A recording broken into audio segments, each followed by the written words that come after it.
Bienvenidos a CEO Talks, hoy con Mercedes Oblanca, presidenta y consejera delegada de Accenture en España y Portugal. Bienvenida, Mercedes. Muchas gracias. ¿Cómo estás? Un placer, fenomenal, muchas gracias. Un placer tenerte aquí hoy. Quiero empezar este ratito contigo preguntándote por la inteligencia artificial, así como para marcar un poco el camino de la entrevista, ¿no? Creo que tú utilizas, en Accenture tenéis una herramienta de IA generativa interna, al estilo de ChatGPT, que según he leído, tú utilizas para recopilar información antes de ir a ver a clientes, ¿no? Cuéntanos, ¿para qué más la usas y qué te ha dicho hoy antes de venir de Business Insider? Pues sí, la verdad es que nosotros tenemos, bueno, la inteligencia artificial, como sabes, ya es un agente de transformación sin precedentes. Es una gran revolución, aunque realmente lo más importante es la adopción, ¿no? El gran reto está en la adopción de esa inteligencia artificial, hacer que se integre en el día a día de las personas, de los profesionales y también hacer que las empresas mejoren su rendimiento, ¿no? Por tanto, es para nosotros un elemento estructuralmente importante en lo que es la innovación tecnológica aplicada a los negocios, ¿no? Como no podía ser de otra manera, queremos aplicarlo también en nuestra propia compañía, en nuestro propio negocio, tanto para los procesos comerciales o procesos de ejecución de proyectos y servicios, pero también para cada uno de nuestros profesionales y en mi caso yo misma, pues ayudarnos también a ser más eficientes, a ser más ágiles y a tener más inteligencia, porque al final es una combinación de la inteligencia humana, ¿no? Y efectivamente, nosotros tenemos una plataforma para construir agentes de inteligencia artificial en nuestras funciones internas, se llama Amatista, que es curioso porque la amatista es una piedra casi preciosa de color violeta, que es el color de Accenture, que además es símbolo de sabiduría, de paz, de armonía, y la verdad es que es fantástico porque cada uno de nosotros podemos construir agentes de apoyo, ¿no? Yo tengo uno, efectivamente, y sí, he utilizado Amethyst para saber qué tipo de preguntas podía hacerme Business Insider, pero también le he preguntado qué tipo de respuestas, conociendo a Mercedes Oblanca, podía responder. Con lo cual es muy interesante porque voy entendiendo la imagen que hay de mí en el mercado y la quiero ir enriqueciendo, quiero ir siendo realmente auténtica cada vez que tengo una entrevista. Por tanto, siempre quiero aportar un granito adicional de arena, ¿no? Bueno, a ver si luego veremos si acierta, ¿no?, con lo que te he dicho a lo largo de las preguntas. Bueno, de yo la le voy a ir entrevista. enseñando, Luego, si eso nos cuentas un poco cómo ha sido lo que esperaba un poco de esta entrevista y lo que tú estás viviendo también en este rato. Has hablado de algo muy concreto que es como la siguiente gran revolución, que son los agentes de IA.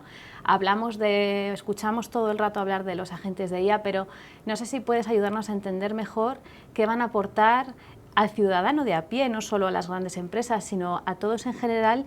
Y si tú, no sé, has comentado que tienes uno, ¿no? No sé si tiene hasta un nombre concreto, si tienes previsto tener más. El otro día se sugería que al final tendremos que tener hasta varios trabajando para nosotros, ¿no? ¿Qué perspectivas ves en ese sentido?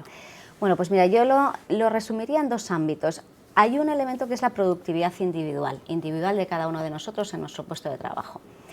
Todos hemos ya empezado a interactuar con ChatGPT, con Copilot, algunos de nosotros, o sea, son herramientas de productividad individual que vamos a ir usando cada vez más. Igual que en su momento empezamos a utilizar las herramientas de colaboración, ¿no? En la pandemia todos tuvimos que aprender, esto va a ser igual y es una ayuda que va a ser fundamental, ¿no? Y eso a nivel individual, nosotros trabajamos con agentes, pero tenemos cientos de agentes. No es que tengamos uno o dos o tres, podremos llegar a tener cientos de agentes. De hecho, los agentes se van a especializar por funciones. Y eso es lo más interesante, cuando tienes agentes de propósito específico para un ámbito muy concreto. Un análisis, por ejemplo, de resultados económicos, un análisis, a lo mejor, de las necesidades de formación que tienes en un ámbito de negocio concreto. En el caso que te comentaba, yo lo utilizo muchísimo para entender el mercado, para entender una industria, para afrontar una conversación con un cliente. Agentes de propósito específico. Esa es la dimensión, digamos, de productividad individual. Pero luego está la productividad en los procesos y la reingeniería de los procesos en una empresa. Y eso es lo que es realmente complejo y donde todavía el nivel de adopción es muy bajo.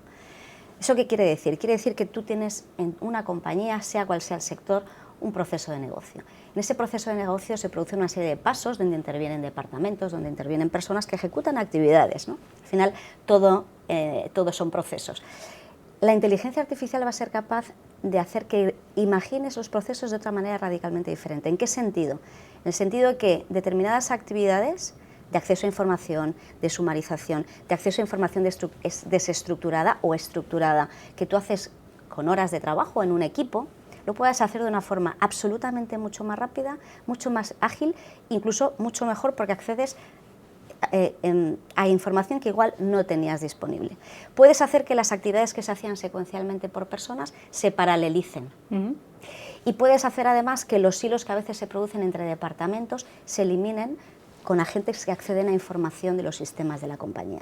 Por tanto, cuando tú piensas en esas posibilidades, puedes reinventar cualquier proceso.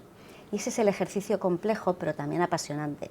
Y eso es en lo que estamos ayudando fundamentalmente a nuestros clientes. Pero y eso, escuchándote, ¿no?, me viene a la cabeza también un poco, ¿cuándo ves que eso puede ser posible? Porque entiendo que a nivel individual es muy fácil, o es más fácil, que tú tengas la confianza de decir, oye, pues es que este es mi entorno controlado, pero una empresa dar el paso de que sus sistemas, su manera de trabajar con todos los departamentos que implica hagan ese cambio, pues entiendo que a las compañías no será tan fácil. Absolutamente. Entonces no sé si, bueno, lo ves en el corto plazo, crees que habrá que esperar un poquito más, que en la medida en que se vaya viendo más adopción, pues será más sencillo que den Pues el mira, salto. Yo creo que el verdadero reto no es tanto tecnológico, que también, evidentemente, la gran compañía española ha hecho un avance muy, muy importante en digitalización, ¿no? Unos más que otros, pero el reto tecnológico está ahí, pero no es el fundamental. El reto fundamental es el que has dicho tú, que es la adopción cultural y la confianza a generar en las personas de la organización que operan los procesos. Porque al final todas las empresas son y seguirán siendo de personas. Todas las relaciones humanas y las relaciones comerciales y empresariales seguirán siendo de personas. Por tanto, la confianza de las personas, la capacidad de las personas para adoptar esos cambios y además también el entorno, digamos, de gobernanza y de ética para hacer que todo ese uso de tecnología sea responsable, vele por la privacidad de la información, no genere un daño moral o físico, eventualmente en entornos industriales. Por tanto, efectivamente, el gran reto es la adopción, que es un cambio cultural, es un cambio de liderazgo también, y es un cambio de capacidades. Antes los trabajos eran trabajos para toda la vida. Ahora los trabajos van a tener un plazo de vida de 4 o 5 años, los trabajos como los entendemos.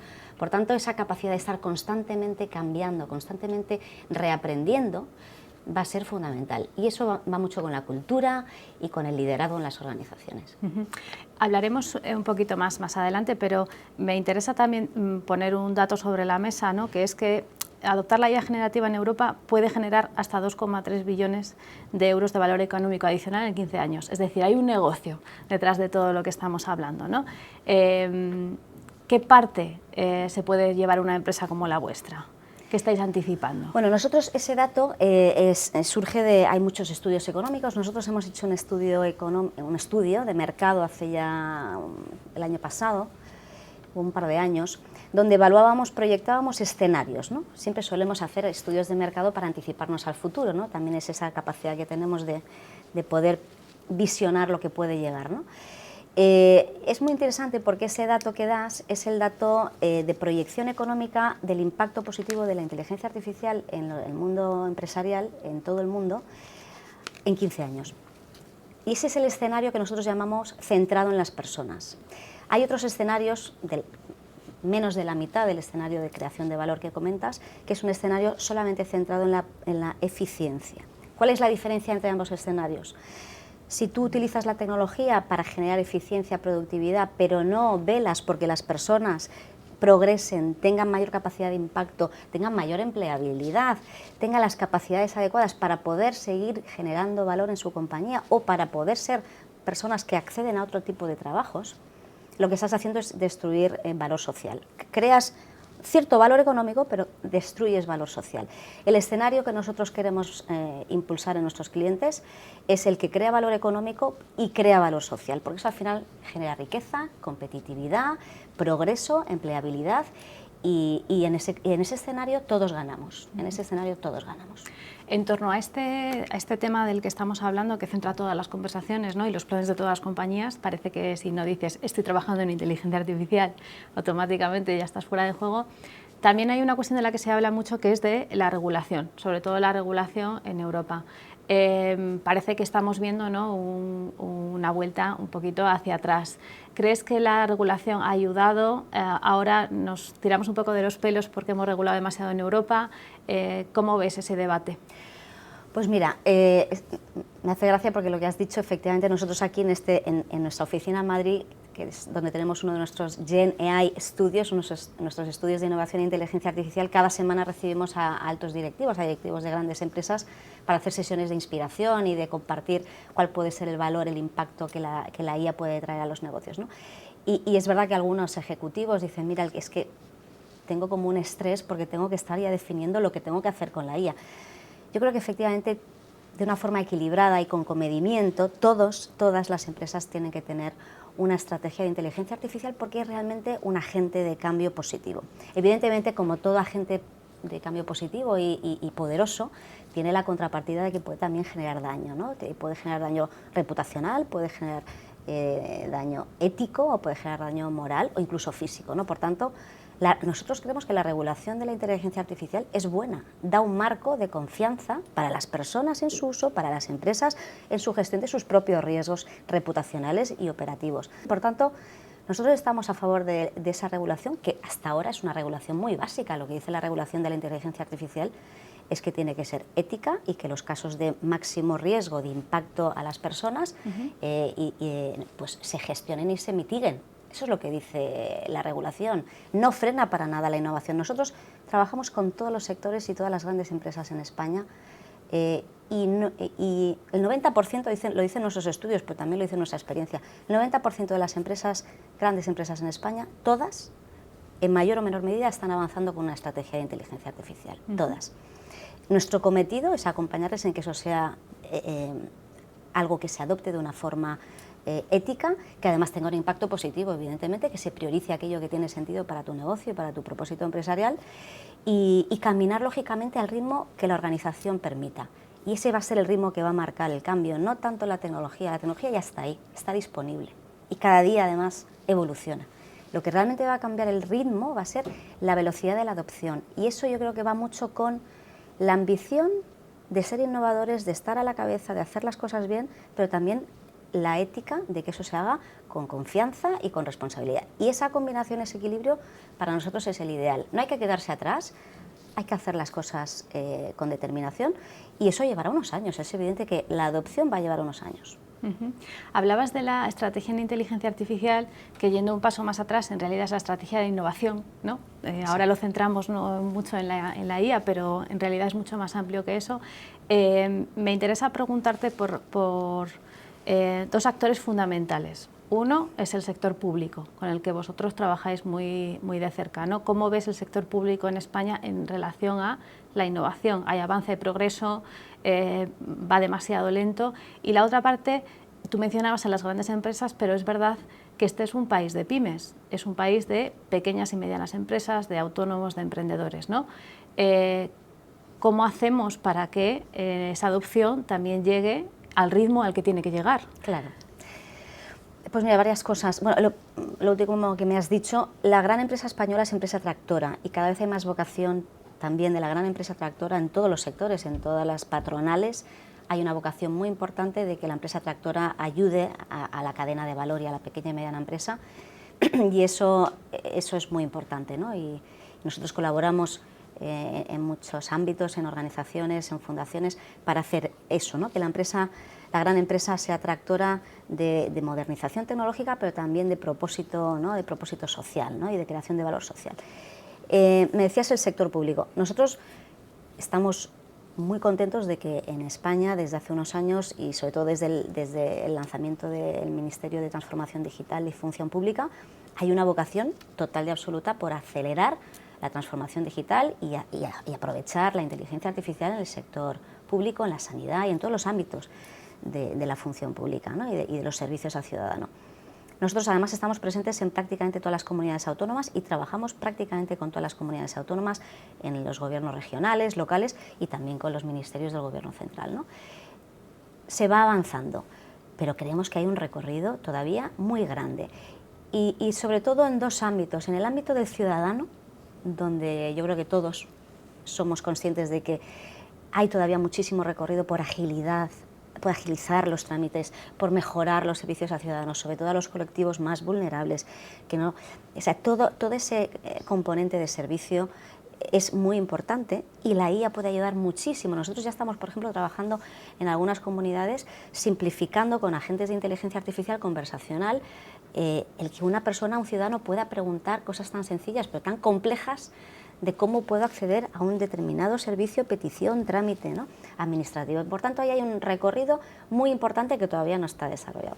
Y luego, en el ámbito interno operativo, la eficiencia en la función pública podría ser mejorada todavía muchísimo más y optimizada, ¿no? Y ahí es donde, igual que en el mundo empresarial y privado, la digitalización de los procesos, las plataformas tecnológicas, los datos que alimentan la inteligencia en la ejecución y en la toma de decisiones.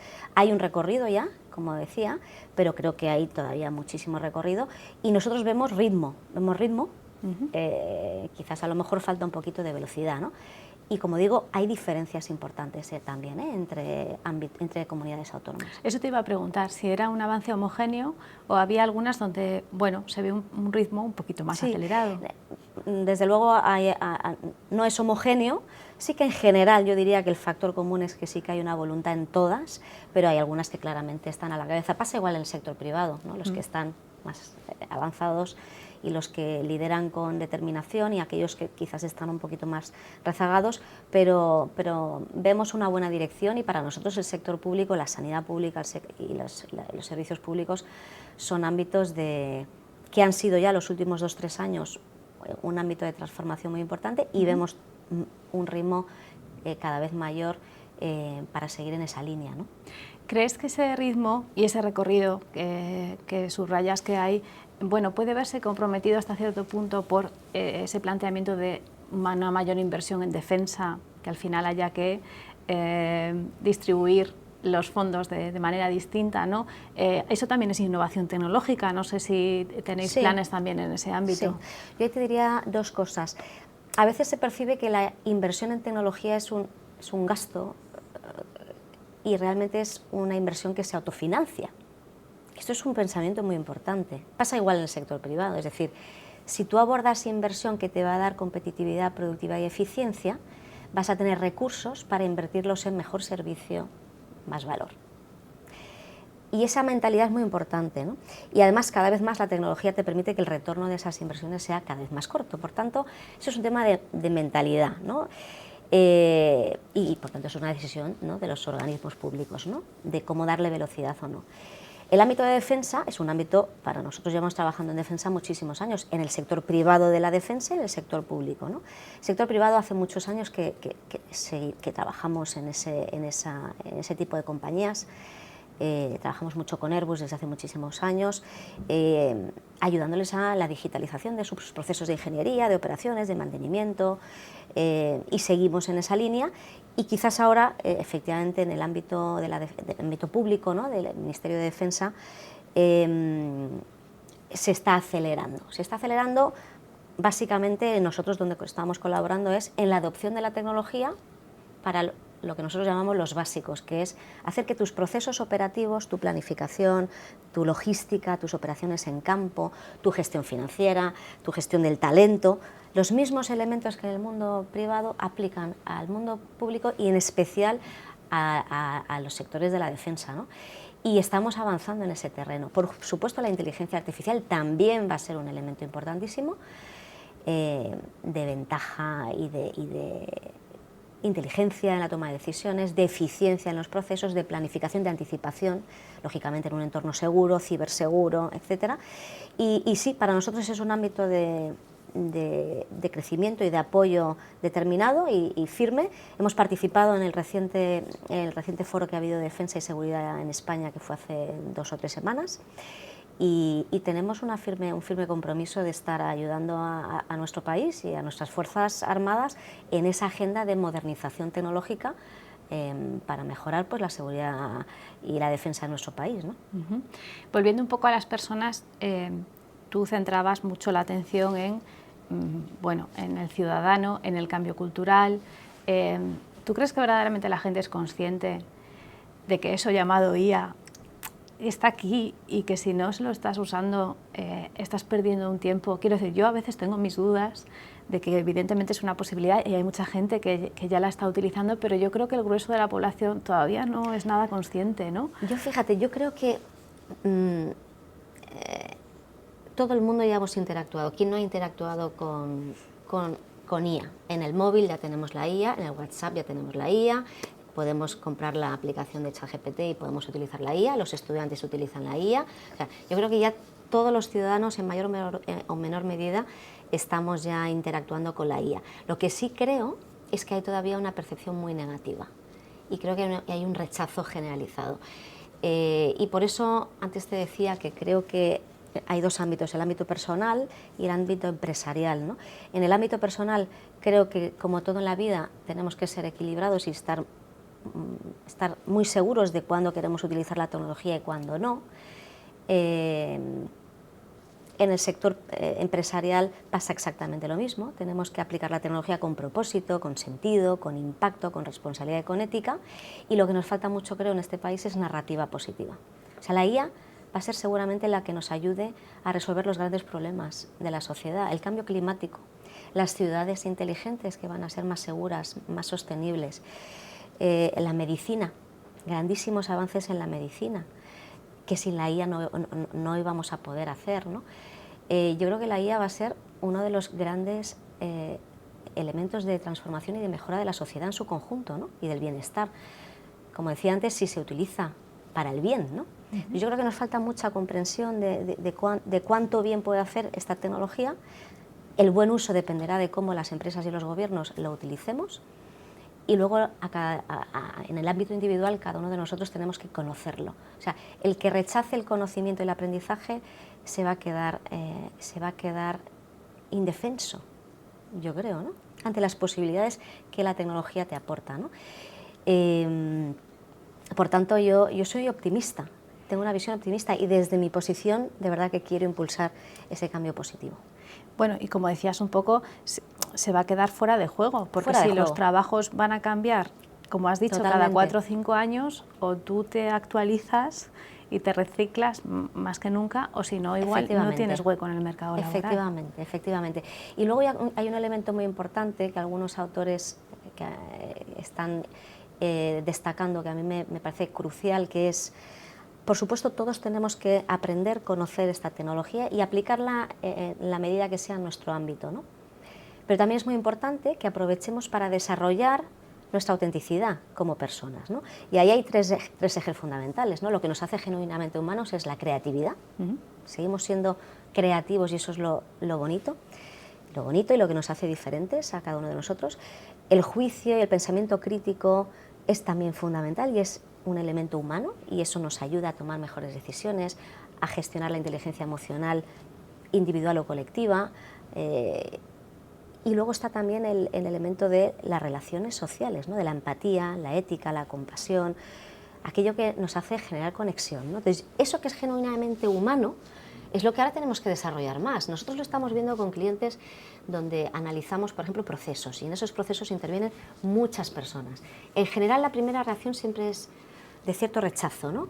Esto me va a quitar el trabajo, esto va a hacer lo que yo estaba haciendo, pero cuando lo enfocas de una forma constructiva y te das cuenta de que al final sigue siendo importantísimo la creatividad, el hacer que las personas hagan que los procesos ocurran, te das cuenta que aflora una creatividad diferente, aflora más tiempo para pensar y tomar decisiones o para resolver conflictos, resolver problemas. Y no hablo de grandes conflictos de la humanidad, hablo de pequeños conflictos del día a día. Que condicionan mucho. Que condicionan todo. Relaciones humanas, hacer que la gente se sienta cómoda, se sienta feliz. Entonces, todos esos elementos humanos afloran mucho más y con más brillo y mejor cuando tus tareas, digamos, transaccionales las puede ejecutar una inteligencia artificial por ti, ¿no? Entonces, yo creo que esa combinación equilibrada entre hay que conocer la tecnología, hay que aplicarla y hay que utilizarla, aprovecha para desarrollar tu autenticidad como humano. Vamos a poner un poco de énfasis en vuestro negocio, el negocio de la consultoría, ¿no? Además de vuestra propia inversión a nivel general en IA, vuestros propios clientes y vosotros trabajáis con el 83% del IBEX, están invirtiendo muchísimo en inteligencia artificial. ¿Crees que en un momento dado puede ser, no sé si que os sustituyan, pero sí que asuman tareas en las que igual antes les dabais servicio y hay que darles otro servicio? Sin duda, sin duda. O sea, nosotros, antes hablábamos de la reinvención empresarial, la reinvención en la consultoría y en los servicios profesionales como los nuestros es posiblemente una de las más importantes, es decir, es uno de los sectores más impactados por la inteligencia artificial. Y por tanto nuestra vocación y nuestra responsabilidad es reinventar cómo prestamos servicios, qué servicios prestamos para seguir siendo relevantes, ¿no? Cada uno en su sector tiene que continuar siendo relevante, ¿no? Entonces, efectivamente, todo lo que sea gestión del conocimiento, como son los servicios profesionales, van a estar muy aumentados y muy ayudados por la inteligencia artificial. Pero creemos que la sustitución completa no va a ocurrir. Va a ocurrir en determinadas actividades, qué duda cabe. Como te decía antes, nosotros ya tenemos ámbitos de nuestro negocio donde los equipos de trabajo son equipos híbridos, donde hay un equipo de profesionales humanos y hay equipos de agentes con funciones de propósito específico que interactúan de una forma ya natural e híbrida, ¿no? ¿Eso sustituye trabajos? Sí, hay trabajos que antes los hacían personas, pero igual que ocurría antes, cuando no teníamos, ¿no?, los correos electrónicos, hacíamos cosas que ahora ya no hacemos. Por tanto, por supuesto que va a haber tareas y actividades y trabajos que van a eliminarse y se van a automatizar, pero siempre, en nuestro sector en concreto, va a existir esa capacidad de dar ideas, de solventar problemas, de sugerir mejoras para generar un impacto positivo mejor.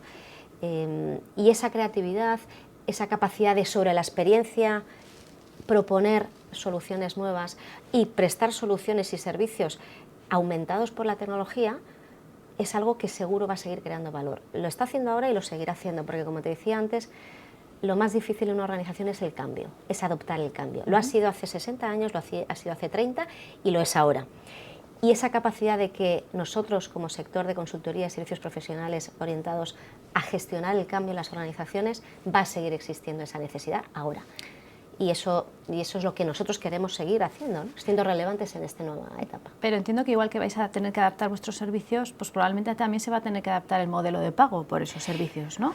Totalmente. ¿Hacia dónde ves que puede evolucionar? Totalmente. ¿O es muy pronto para saber? Bueno, estamos ya iniciando ese proceso, efectivamente es un punto importante.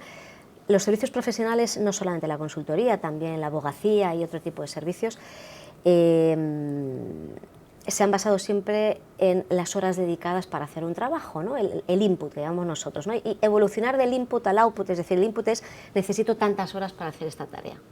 Eso ha sido típicamente el modelo de facturación de los honorarios y los servicios profesionales. Eso está evolucionando y cada vez a una velocidad mayor a modelo de output. ¿Qué quiere decir eso? Quiere decir que nosotros lo que queremos es que nuestro cliente perciba valor medido de la manera que convengamos, medido en mejorar su eficiencia, medido en mejorar su capacidad de retener talento, medido en su capacidad de ejecutar en tiempo y forma un determinado cambio organizativo. Hay muchas formas de medir el resultado que tú esperas de una transformación, ¿no? Y nosotros lo que queremos es que esa medición del resultado, del valor entregado, sea el elemento que condicione nuestros honorarios.